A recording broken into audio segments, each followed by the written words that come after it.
오늘 저녁에 성찬식을 하려고 했었는데요. 계속해서 확진자들이 좀 많이 나오는 바람에 교회 성찬식을 금지시켰어요. 한편으로는 굉장히 섭섭하고 좀 마음이 아프지만 그래도 국무총리가 이런 행정명령을 내릴 때는 교회를 상당히 배려한 측면도 분명히 있을 거예요. 오늘도 여러분 문자를 받았을 때 수산에 있는 요양병원에서 확진자가 한 명 나왔죠. 그리고 이쪽에 무슨 수정교회, 군산 수정교회인가 하는 데서도 확진자가 아마 나온 것 같아요. 만약 성찬식을 행하고 또 부활절 많은 성도들이 모여서 예배드리다가 확진자가 나오면 그렇지 않아도 교회 욕하는 사람이 많은데 진짜 교육을 어마어마하게 할 것 같아요. 그러니까 이런 거 좀 대비하려고 국무총리가 안 하는 게 좋겠다 이렇게 해서 오늘 성찬식을 못하게 됐습니다. 그 대신 성찬의 의미가 뭔지를 오늘 여러분에게 좀 설명을 해드리려고 해요. 성찬식은 매우 중요하죠. 특별히 이제 이 고난 주간에 예수님께서 자신의 십자가의 죽음을 바로 앞에 두고 성찬식을 행하셨어요. 이 성찬식과 예수님의 십자가의 죽음이 아주 밀접하게 연결이 되어지기 때문에 굉장히 중요한 행사이고, 그래서 저와 여러분도 이 성찬식을 자주자주 이렇게 행하잖아요. 그러면서도 이게 뭔 의미지? 이 떡을 왜 먹고 이 포도주를 왜 마시나? 이런 거 모르시는 분도 있을 수도 있고, 또 안다고 해도 정확하게 모를 수도 있기 때문에 제가 좀 오늘 다시 한번 설명을 드릴 거니까 오늘 잘 깨닫고 성찬의 의미가 여러분 모두에게 있기를 축원합니다. 원래는요, 초대교회 당시에 이 성찬식은 성도들이 모일 때마다 성찬식을 행했어요. 예배 속에 성찬식은 항상 있는 하나의 행사였어요. 왜냐하면 예수님께서 이 성찬식을 유월절 저녁 식사로 함께 하신 거거든요. 저녁 식사예요. 근데 저녁 식사인데 다른 때 먹는 저녁 식사와는 달리 그날은 유월절이라고 하는 특별한 명절이었고요. 그 명절에 반드시 먹어야 될 음식이 어린 양의 고기, 그리고 떡과 포도주, 이런 걸 같이 함께 먹도록 하나님이 출애굽기 12장, 13장에 말씀을 하셨기 때문에 그때부터 지금까지 몇 천 년 동안 유대인들은 이게 계속 해오는 전통인데요. 그것을 예수님이 이제 제자들과 함께 최후의 만찬을 하면서 그 의미를 설명해 주었어요. 그리고 그 다음부터 너희가 모일 때마다 이것을 행해서 나를 기념해라 했기 때문에 사실은 초대교회 성도들이 예배를 드리기 위해서 모이면 반드시 거기서 식사도 함께 하는데 그 식사가 그냥 식사가 아니고 예수님이 행하신 이 성찬식을 다시 계속해서 또 하고 하는 그런 의식이었어요.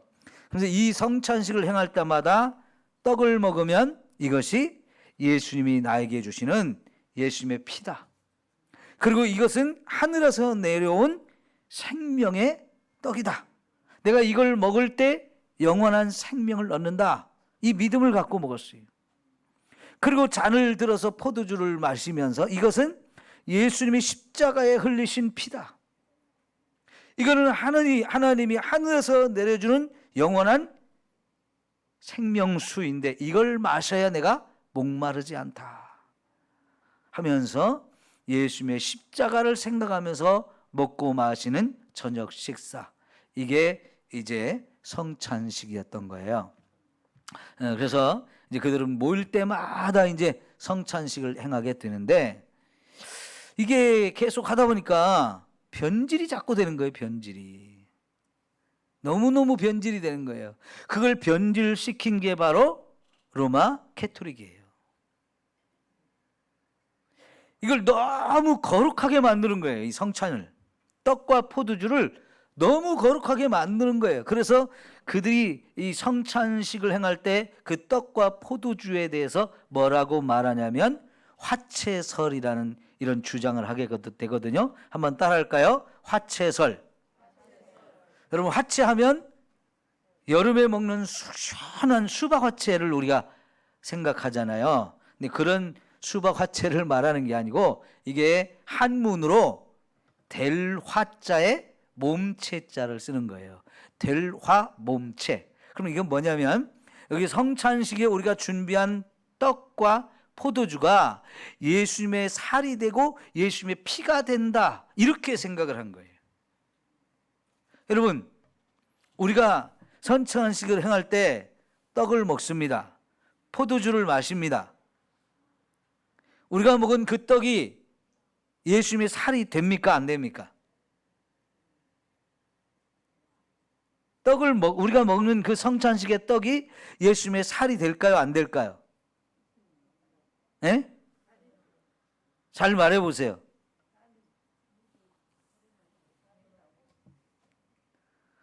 그 살이 된다라고 주장하는 게 로마 카톨릭이고요. 그 포도주가 예수님의 진짜 피가 된다 하는 것이 그들이 말하는 의미의 화채설인 거예요. 그러니까 우리가 떡을 먹고 포도주를 마셨는데 그 진짜 예수님의 살이 되고 예수님의 피가 된다, 이렇게 가르친 거죠. 왜 그렇게 했느냐? 그걸 너무 거룩하게 만든 거예요. 물론 예수님이 이것이 떡을 주면서 너희를 위해 주는 내 살이다 라고 말씀을 하셨고요. 또 포도주를 주면서 이것이 너희를 위해 흘리는 내 피다 라고 말씀을 하셨어요. 그러면 진짜 그게 예수님의 살이 되고 예수님의 피가 된 것을 말할까요? 그거는요, 그 다음 날 예수님이 죽을 때에 살이 다 찢겨지고 예수님의 온몸에 피를 흘려가지고 그 살이 저와 여러분에게 주는 생명의 양식이 되고 그 피가 우리를 살리는 생명의 음료가 된다는 것을 가르쳐주기 위한 하나의 방법이었어요. 근데 진짜 그것이 떡이 살이 되고 또 포도주가 예수님의 피가 된다고 하는 것은 성당에서 가르치는 이야기인데, 그거는 정말 아니거든요.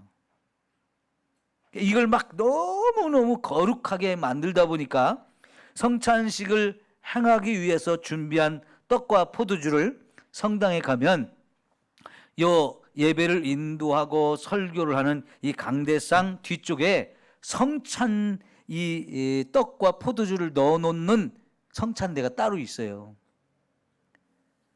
거기를 감실이라고 하는데요. 거기다가 이렇게 이걸 진짜 넣어놨으면 거기에 불을 켜놔요. 그럼 그거는 여기에 예수님의 살과 피가 있습니다라고 하는 표시가 되고, 거기다 넣어놓지 않으면 불을 꺼놔요. 그럼 저 감실에 예수님의 살과 피가 없구나, 이렇게 사람들이 생각하게 만들었거든요. 그래서 사람들이 아무도 없을 때 성당에 들어와 가지고 저 앞에 감실을 봤을 때 전깃불이 켜 있으면 저기 예수님의 살과 피가 있구나, 그럼 내가 저기 가서 기도해야 되지. 그리고는 앞에 와서 그쪽을 바라보면서 거기 더 가까이 와가지고 거기서 기도를 해요. 그럼 거기에 살과 피가, 예수님의 살과 피가 없다 그러면 거기까지 굳이 갈 필요 없이 그냥 자리에 앉아서 기도를 하거나 이런 식으로 하거든요. 그래서요, 성당에서는 지금도 매번 미사를 드릴 때마다 성찬식을 행하죠. 왜냐하면 그 예수님의 살과 피를 지금 먹어야 된다고 생각하기 때문에 지금 그렇게 하는 건데요. 그래서 살과 피를 이제 준다고 하면서 사실은 피는 안 줘요. 포도주는 안 준단 말이에요. 떡만 줘요. 그래서 신부가 여기 앞에 딱 떡을 들고 서 있으면 성도들이 한 사람씩 다 나와가지고 이렇게 손을 대면, 손을 벌리면 떡을 하나 주죠. 그럼 그걸 입에다 이렇게 넣어가지고 녹여 먹게 이렇게 하는데, 예전에는 그것도 안 주고요, 입 벌리라고 하고 거기다 넣어줬어요. 근데 포도주를 왜 안 주느냐? 포도주를 마시다가 그릇을 깨트리거나 땅에 흘리거나 그러면 거기서는 그게 예수님의 진짜 피를 땅에 흘리고 컵이 깨진 것이 되어지기 때문에 이거 큰일 나는 사건이 되는 거예요. 그러니까 그 다음부터는 니들은 먹지 마, 나만 먹을게, 그러면서 신부 혼자만 마시고 사람들한테는 떡만 주는 그런 방식이 되어버린 거예요. 지금도 그들은 이 포도주에 또 떡이 다 예수님의 살과 피가 된다고 생각하기 때문에 그렇게 하는 거예요. 근데 우리 종교개혁을 한 마틴 루터와 칼빈은 그건 아니다, 그건 거짓말이다, 이렇게 하면서 포도주, 우리가 성찬식에 사용하는 떡은 분명히 떡이다, 포도주도 그냥 포도주다, 그게 예수님의 살과 피가 되는 게 아니다. 다만 거기에 성령님이 오셔서 함께 하셔가지고 우리로 하여금 떡을 먹기는 하지만 예수님의 십자가에서 찢겨진 그 몸, 예수님의 살을 생각하고 기념하게 하는 거고, 우리가 포도주를 마시지만 그걸 통해서 예수님이 흘리신, 십자가 흘리신 그 예수님의 피를 생각하고 그것을 또 기념하게 하는 그런 것이다 라고 가르쳤어요. 이게 맞는 거예요. 진짜 예수님의 살과 피로 포도주와 떡이 바뀌는 게 아니고, 그거는 그냥 그대로 떡이고 포도주이지만 그것을 우리가 먹고 마실 때 왜 먹고 마시느냐? 예수님의 십자가를 우리가 생각하면서 거기서 예수님이 살이 찢겨지고 거기서 피를 흘려주신 것, 그거를 생각하고 그걸 기념하며 우리가 먹고 마실 때 거기에 누가 오시느냐? 성령님이 오시고 예수님이 영이 오셔서 우리와 함께 해주기 때문에 그게 은혜가 되는 거다, 이렇게 가르치는 거거든요. 그래서 이 성찬식은 본래 이제 떡과 포도주를 먹고 마시지만 그것이 이제 예수님의 십자가 그리고 살과 피를 기념하고 생각하게 하면서 그걸 통해서 십자가의 은혜가 저와 여러분이 직접적으로 임하게 만드는 거예요. 그러니까 이제 옛날에 초대교회 당시에는 모이면 반드시 이 성찬식을 행하면서 그리고 나서 또 뭐를 했어요? 설교 말씀을 전했어요. 설교 말씀을 전했어요.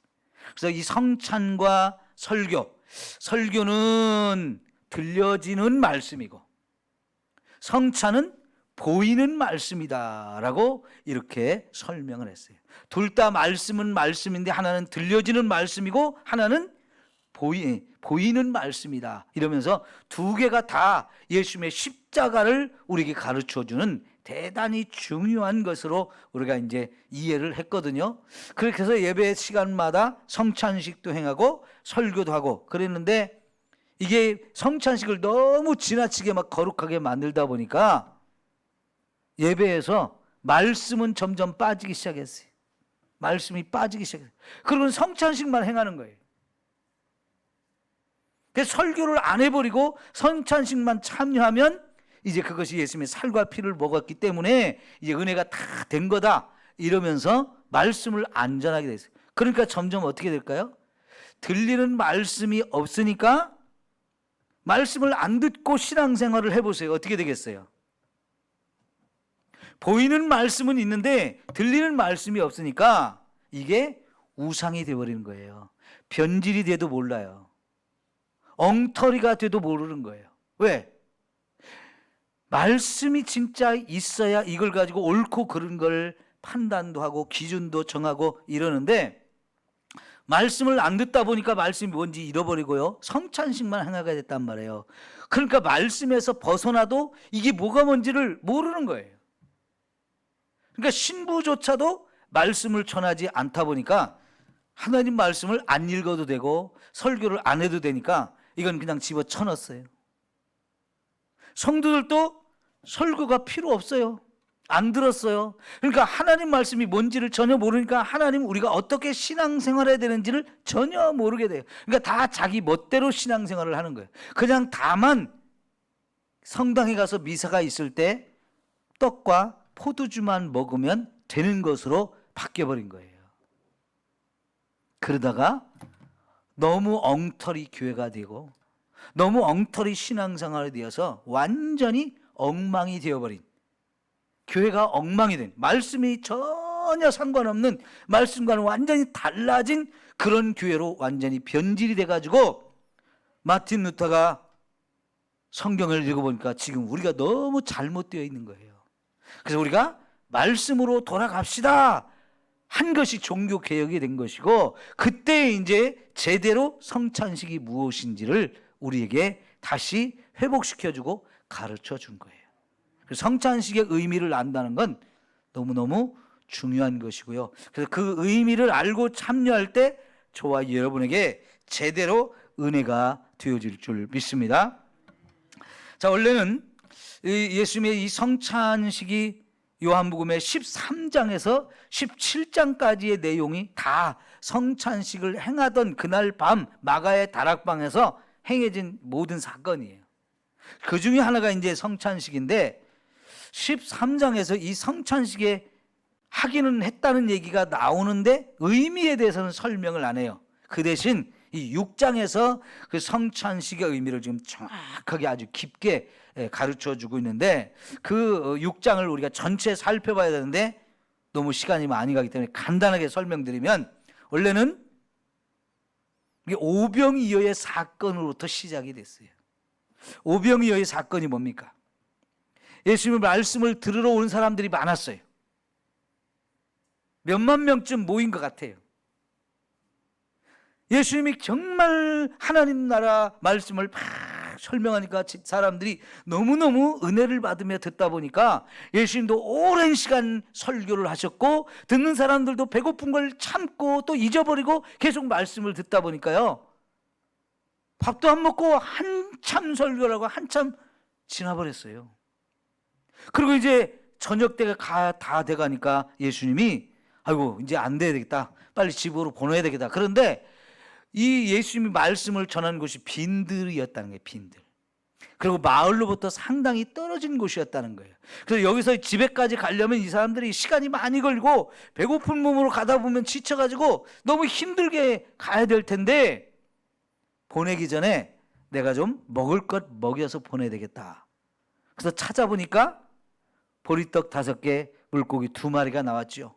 어디 가서 그 시간에 먹을 양식을 구해올 수도 없었고요. 그걸 준비해가지고 뭐 떡을 만들고 뭐 밥을 만들고 이럴 만한 시간이 없었기 때문에 급하게 찾은 것이 보리떡 5개, 물고기 2마리가 들어있는 어린아이가 싸운 도시락 하나였어요.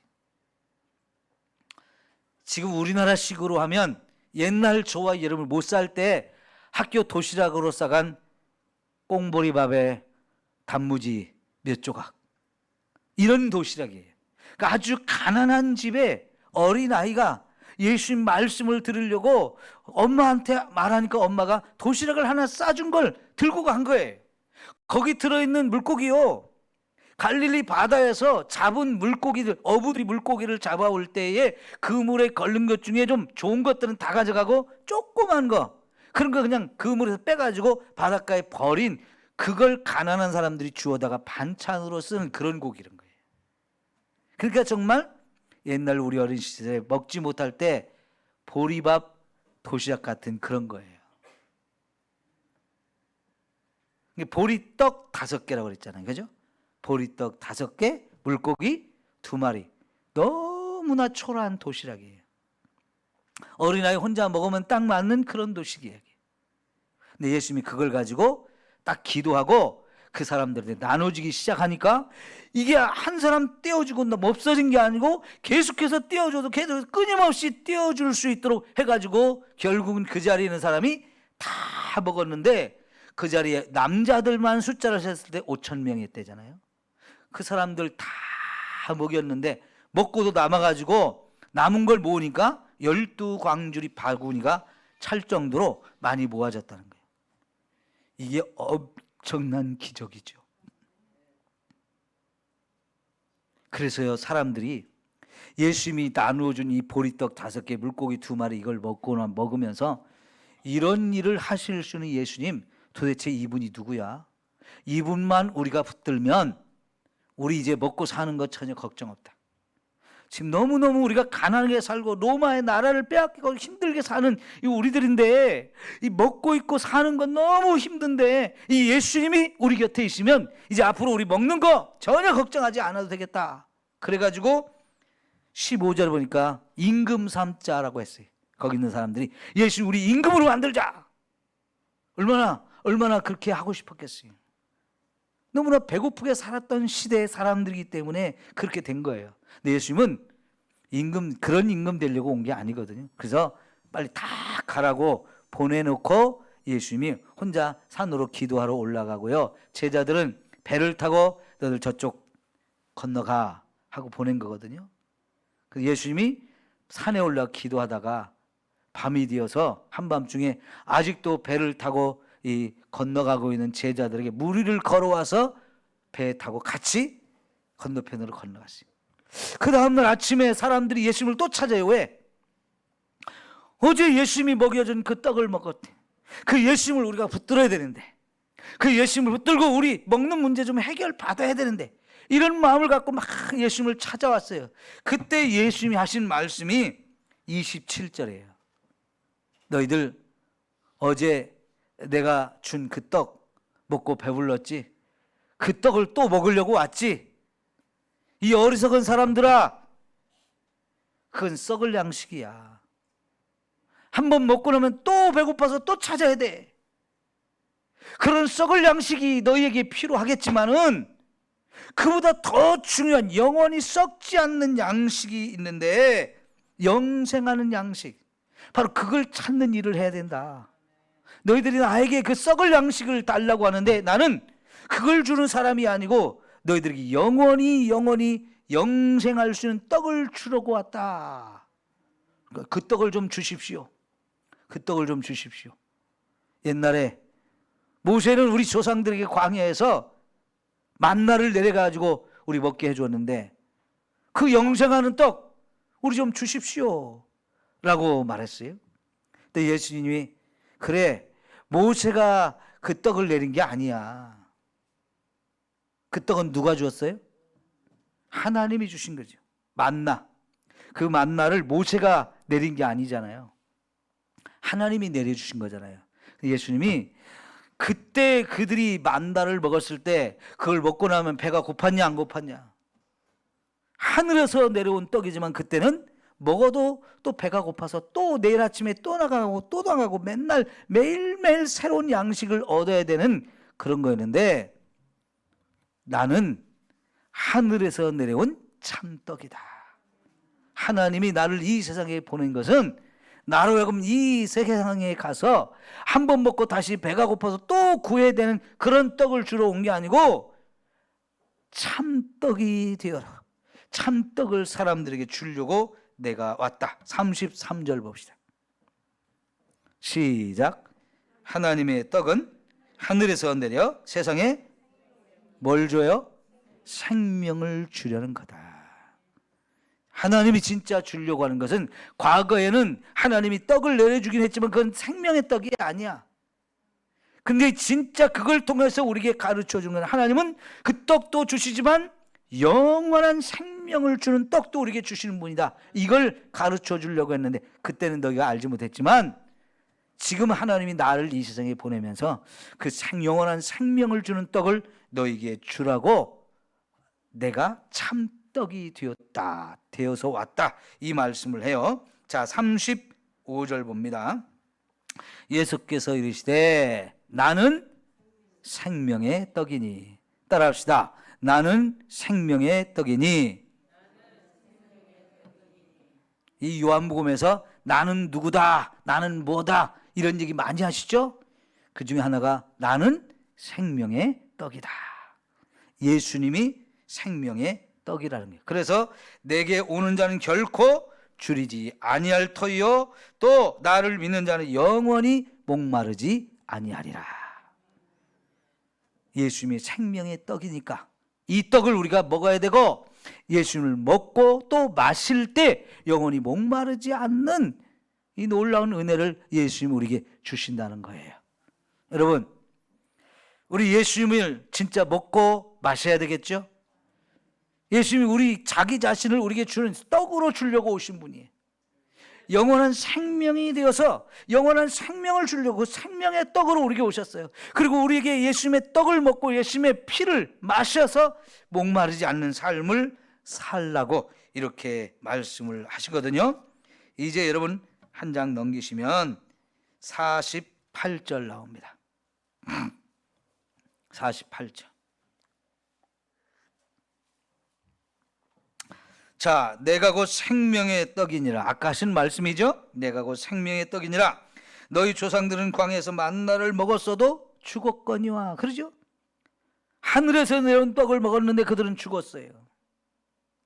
그건 영원한 생명의 떡이 아니에요. 잠시 육신을 가지고 사는 동안에 필요한 양식이었지, 그게 영원한 생명을 주는 건 아니었어요.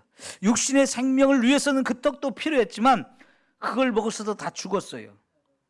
그러나 이는 하늘에서 내려오는 떡이니 사람으로 하여금 먹고 죽지 아니하게 하는 것이다.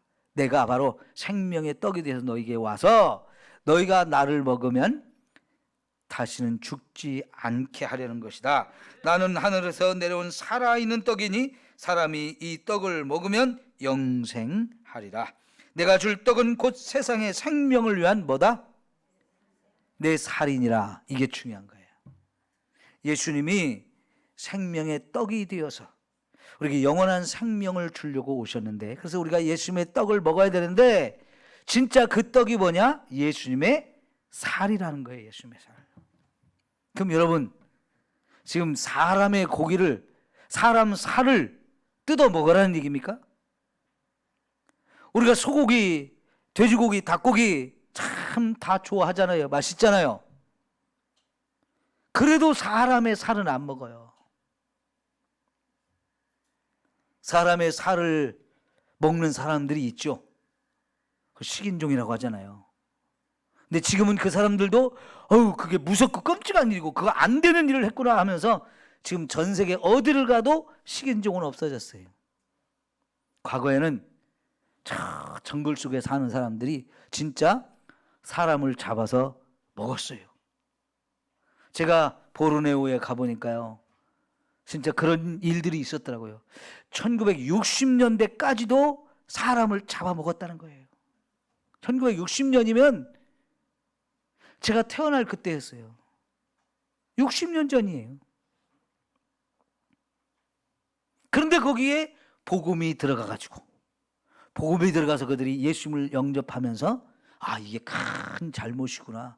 하나님이 짐승들은 잡아서 먹으라고 해서 사람은 절대 죽여서도 안 되고 그걸 먹어서는 안 된다는 걸 이들이 깨달으면서요, 그 식인종 습관을 버렸어요. 근데 처음에는 그들에게 복음을 전하러 간 선교사도 잡아먹었어요. 한 번도 보지 못한 허여멀간 사람들이 오는데 저건 뭐냐 하고 잡아먹었대요. 근데 얼마 안 지나서 또 다른 선교사 갔는데 저건 또 뭐냐 하면 또 잡아먹었대요. 세 번째 선교사도 목숨을 걸고 갔어요. 앞서간 2명의 선교사들이 다 죽었다는 걸 알았는데도 불구하고 또 갔어요. 갈 때는 나도 죽으면 죽는다, 내가 죽으면 목숨을 걸고 간다 하고 갔는데, 이번에는 안 잡아먹고 너 왜 오냐, 왜 자꾸 이상한 놈들, 하얗게 생긴 놈들, 너희들 왜 자꾸 오는 거야 물어보니까, 그때서 이제 우리는 복음을 전하러 왔다 하면서 쫙 복음을 전해주니까 이 사람들이 그래? 그럼 우리도 예수 믿을게 해가지고 예수를 믿게 돼가지고요, 그때부터 식인 습관이 없어졌어요. 제가 갔을 때만 해도요, 사진첩이 있었거든요. 파는 사진첩.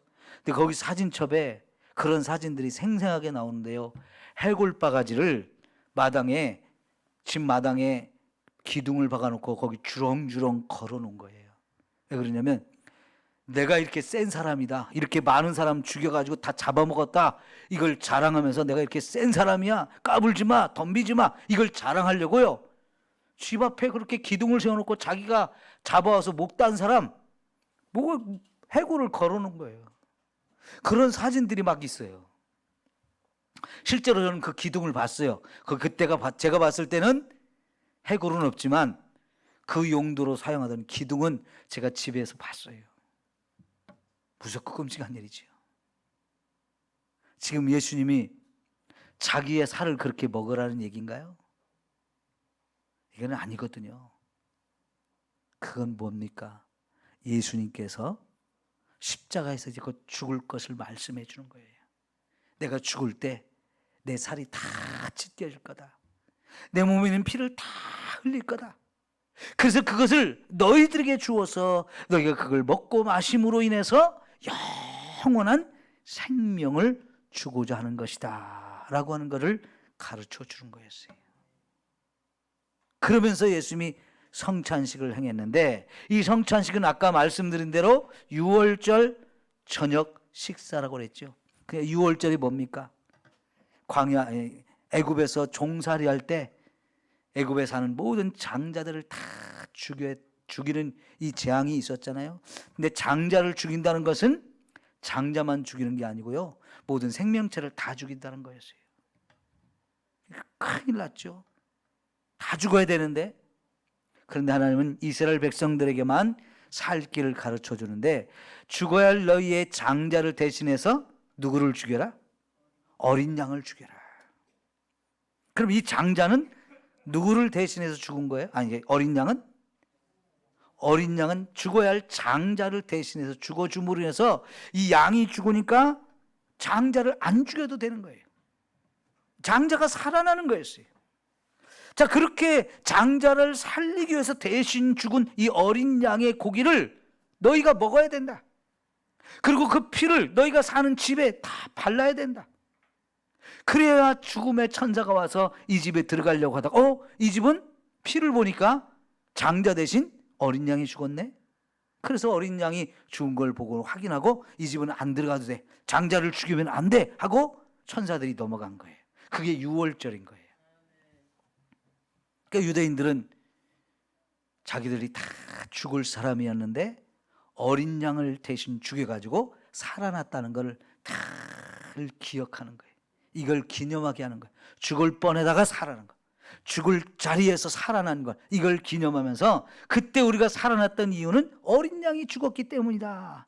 늘 그걸 생각하기 위해서 저녁 식사할 때 반드시 양을 잡아 그 고기를 먹고 그 포도주를 마시면서 이것은 어린 양의 피다 하면서 그걸 마셨던 거거든요. 그런데 세례 요한이 와서 예수님을 우리에게 소개할 때 뭐라고 그랬어요? 보라, 세상 죄를 지고 가는 하나님의 어린 양이다 그랬어요. 이 어린 양, 유월절에 죽을 장자를 대신해서 죽은 어린 양을 말하는 건데요, 그 어린 양이 왜 죽었느냐? 세상의 죄를 짊어지고 가서 죽었다는 거예요.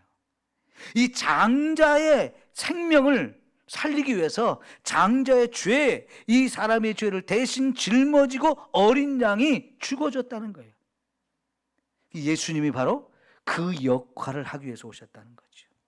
유월절 어린 양처럼 죽어가는 장자를 대신해서 죽어가지고 그 장자를 살리는 이 역할을 하려고 예수님이 이 세상에 예수님을 보내셨는데 하나님의 어린 양으로 보내신 거예요. 그래서 그분이 이제 십자가에 죽으실 때 그냥 자신의 죄로 죽은 게 아니고 저와 여러분의 죄를 짊어지고 우리를 대신해서 죽어서 저와 여러분을 살려주시는 거죠. 그러니까 우리는 이 예수님의 십자가를 생각하면서 유월절 이 저녁 만찬을 하듯이 어린 양의 고기를 먹어야 되고 포도주를 마셔야 되는데, 이거를 예수님께서 거룩한 성찬식으로 만들어서 저와 여러분에게 너희가 모일 때마다 나를 기념하여 이거를 행하라 이렇게 가르쳐 주셨기 때문에 우리가 성찬식을 행하는 거거든요. 그러면 성찬식을 행할 때마다 우리는 뭘 생각해야 돼요? 나를 위해서 대신 죽어주신 하나님의 어린 양 예수님의 십자가, 그 예수님의 십자가를 통해서 내가 죄가 용서받고 내가 영원한 생명을 얻게 되었다는 것을 기억하게 하는 거예요. 그래서 이 떡은 그냥 떡이 아니고 하늘에서 내려온 우리에게 영원한 생명을 가져다 주는 떡. 이 포도주는 그냥 포도주가 아니고 정말 예수님이 십자가에서 흘리신 피요, 이 피가 바로 하늘에서 내려준 영원한 생명의 물이 되어주는 거죠. 여러분, 구약시대 만나만 먹은 게 아니고 반석에서 나오는 물을 마셨잖아요. 그들이 물을 마시지 못하면 그것도 죽는 거였어요. 물을 구할 수 없는 광야였어요. 그 사람들이 다 굶어 죽을 수밖에 없었고 목이 말라 죽을 수밖에 없었는데 하나님이 반석을 깨트려 가지고 거기서 물이 솟아나와서 먹게 했는데, 성경에 분명히 그 반석이 뭐라고 그랬어요? 그 반석은 예수 그리스도다 그랬어요. 그러니까 반석을 치니까 거기서 물이 나왔듯이 예수님의 팔과 다리에 못을 박으니까 거기서 예수님의 피가 다 쏟아진 거예요. 그 피를 흘린 이유는 저와 여러분의 영원한 생명을 주기 위한 거죠. 그러니까 예수님의 이 죽음에서 정말 우리가 생각해야 될 것이 예수님의 살이 다 찢겨졌다는 거, 그리고 피를 다 흘렸다는 거, 이걸 통해서 예수님이 죽음을 당하셨는데 결국은 그 죽으신 예수님의 상징하는 그 살과 피를 우리가 먹고 마셔야 되는데 그게 바로 성찬식인 거예요. 우리 성찬식은 그냥 행하는 것이 아니고 이게 바로 예수님의 십자가를 재현하는 거예요. 십자가를 재현. 오늘 우리 눈앞에서 이 예배를 드리는 이 자리에서 예수님이 진짜 십자가에 죽은 거예요. 그걸 진짜 내가 경험하기 위해서 이 포도주를 마시고 떡을 먹으면서 예수님의 살과 피를 생각하게 하는 것, 이게 바로 성찬의 의미인 거예요. 그러면 여러분, 이제가 이제 예수님의 살과 피를 먹고 마신 것과 같으잖아요. 그럼 내 안에 예수님의 살이 들어왔고 예수님의 피가 들어왔어요. 이거는 먹고 소화가 돼서 대변으로 소변으로 나가는 것이 될 수도 있지만 이게 하늘에서 내려온 양식이고 하늘에서 내려온 음료가 되어지기에 이게 내 안에 엄청난 은혜를 주는 거죠. 첫째는 내가 예수님과 하나가 돼요. 예수님과 내가 하나가 되는 거예요. 둘째는 이 영원한 생명이 내게 주어지는 거예요.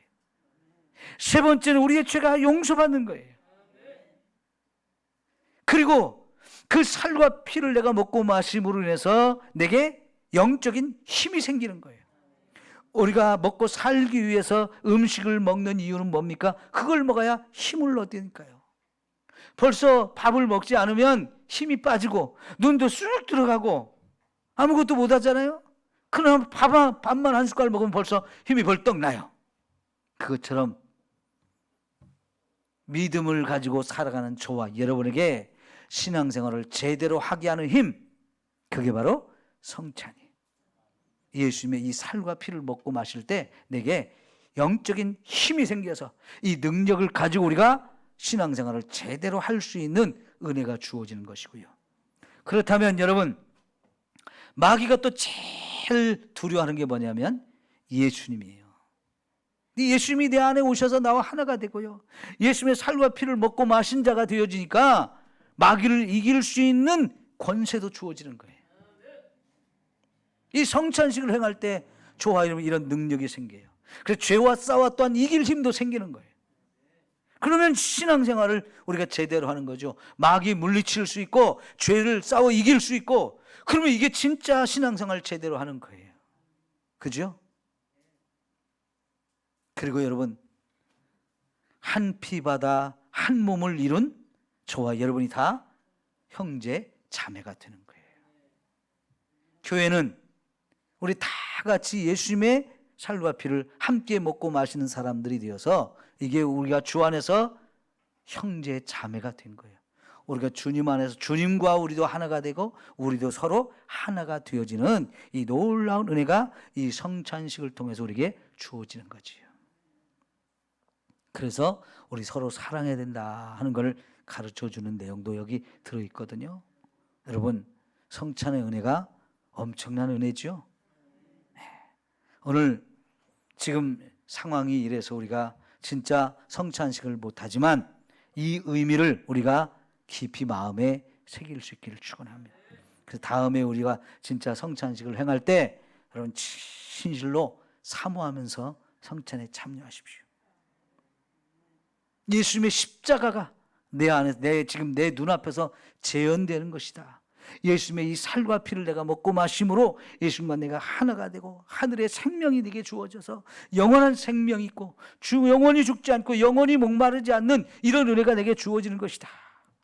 또한 이 땅에서 내가 신앙생활을 제대로 할 수 있는 힘을 주어서 마귀도 이기고 죄도 이길 수 있고, 우리가요 예수님과 하나가 되고 또 우리가 다 주 안에서 한 피바다 한 몸을 이룬 형제 자매가 되어서 서로 사랑할 수 있게 되어지는 것. 이 복음을 우리가 또 나가서 땅끝까지 전할 사명을 가진 자라는 것. 내가 이걸 통해서 구원을 받았으니 이 어마어마한 진리, 구원의 진리, 생명의 진리를 모르는 사람들한테 가서 전해야 될 사명을 우리가 또 생각하게 되는 거지요. 여러분, 이렇게 엄청난 은혜를 주시려고 예수님이 6월절 저녁 만찬을 행하시고 진짜로 이제 그걸 성취하는 것이 그 다음날 이루어진 십자가의 죽음이에요. 십자가의 죽음을 사실은 성찬식을 통해서 제대로 우리에게 설명해 주신 거죠. 그러니까 우리는 이 성찬식이 곧 예수님의 십자가 사건이다 이렇게 생각하면서 성찬의 은혜를 우리가 계속 누려갈 수 있기를 축원합니다. 기도합시다.